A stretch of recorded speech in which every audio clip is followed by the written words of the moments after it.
नहमदुहु व नसल्ली अला रसूलिहिल करीम अम्मा बाद। आदरणीय शिक्षकगण, सम्मानित न्यायाधीशगण एवं प्रिय श्रोतागण, अल्लाह का पसंदीदा धर्म इस्लाम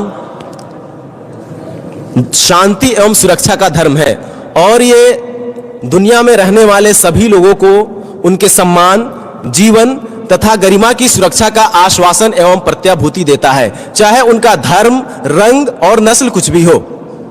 दुनिया के सभी धर्मों में इस्लाम ही एकमात्र ऐसा धर्म है जो हर धर्म के अनुयायियों को हर मामले में सहिष्णुता एवं दयालुता का पाठ सिखाता है।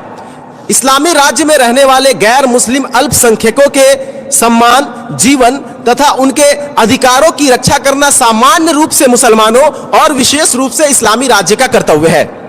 पैगंबर मोहम्मद सल्लल्लाहु अलैहि वसल्लम एवं आपके खलीफाओं रदियल्लाहु अन्हुम के काल में जिस प्रकार से गैर मुस्लिमों के अधिकारों की रक्षा की गई वो मानव इतिहास में अभूतपूर्व है, जिसका दूसरा कोई उदाहरण नहीं मिलता।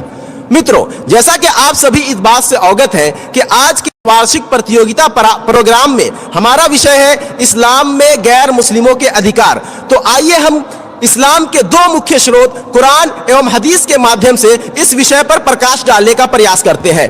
मित्रों, इस्लाम में गैर मुस्लिमों के अधिकारों को मुख्यतः दो श्रेणियों में विभाजित किया गया है। प्रथम श्रेणी सामान्य अधिकार, द्वितीय श्रेणी विशेषाधिकार। तो आइए हम सर्वप्रथम सामान्य अधिकार पर चर्चा करते हैं। नंबर 1, आस्था की स्वतंत्रता।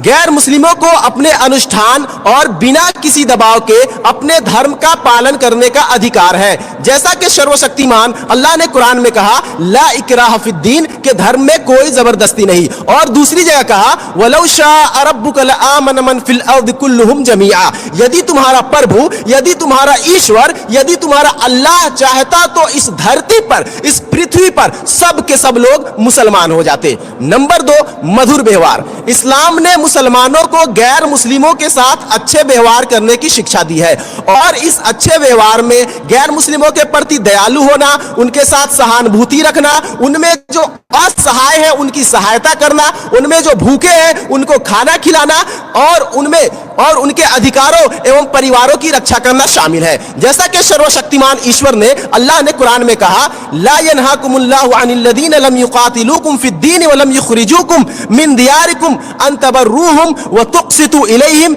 इन्नल्लाहा युहिब्बुल मुक़सितीन, कि अल्लाह तुम्हें उन लोगों के साथ भलाई करने एवं उनके साथ न्यायपूर्ण रहने से नहीं रोकता जिन्होंने न तुमसे तुम्हारे धर्म के कारण युद्ध किया और न ही तुमको तुम्हारे घरों से निकाला। नंबर 3, गैर मुस्लिमों के साथ न्याय करना। जैसा कि सर्वशक्तिमान ईश्वर ने कुरान में कहा, ला यजरिमन्नकुम शनआन कौमिन अला अल्ला तअदिलू इअदिलू हुवा अक़रबु लित्तक़वा। अर्थात इसकी व्याख्या, इसका अर्थ यह है कि लोगों से शत्रुता, लोगों से द्वेष तुम्हें इस बात पर न उभारे, इस बात के लिए न उकसाए तुम उनके बीच उनके साथ न्याय ही ना करो, बल्कि वो तुम्हारा मित्र हो या शत्रु, परिचित हो या अपरिचित, मुस्लिम हो या गैर मुस्लिम, सबके साथ न्याय करो। और ये तुम्हारा न्याय करना तकवा अर्थात धर्मनिष्ठा, पुण्यशीलता एवं धर्मनिष्ठा के करीब है।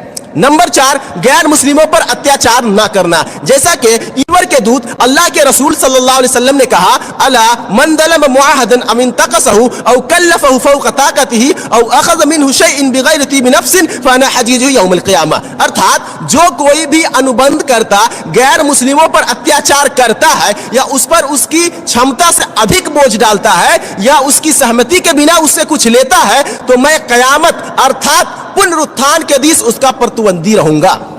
मित्रों, 5वां अधिकार, गैर मुस्लिम पड़ोसियों के साथ अच्छा व्यवहार करना। जैसा कि मदीना में और उसके आसपास हमारे पैगंबर रसूलुल्लाह सल्लल्लाहु अलैहि वसल्लम के पड़ोस में विभिन्न धर्मों के लोग निवास करते थे। उनमें यहूदी, ईसाई एवं बहुदेववादी थे जो मूर्तियों की पूजा करते थे। किंतु इसके बावजूद आप सल्लल्लाहु अलैहि वसल्लम ने कभी भी धर्म परिवर्तन करके इस्लाम स्वीकार करने के लिए उन पर दबाव नहीं डाला, बल्कि आपने केवल हिकमत अर्थात बुद्धिमत्ता एवं अच्छे उपदेश के साथ उन्हें इस्लाम की ओर आमंत्रित किया। आपने उनके पवित्रताओं तथा उनके धन पर आक्रमण नहीं किया, उन्हें पूजा की स्वतंत्रता दी और अन्यायपूर्वक किसी का भी खून नहीं बहाया। मित्रों, अभी तक हम इस्लाम में गैर मुस्लिमों के सामान्य अधिकारों पर चर्चा कर रहे थे। अब आइए हम विशेषाधिकार पर चर्चा करते हैं। नंबर 1, गैर मुस्लिम अनुबंध करता गैर मुस्लिमों को अपने धार्मिक कानून का पालन करने का अधिकार।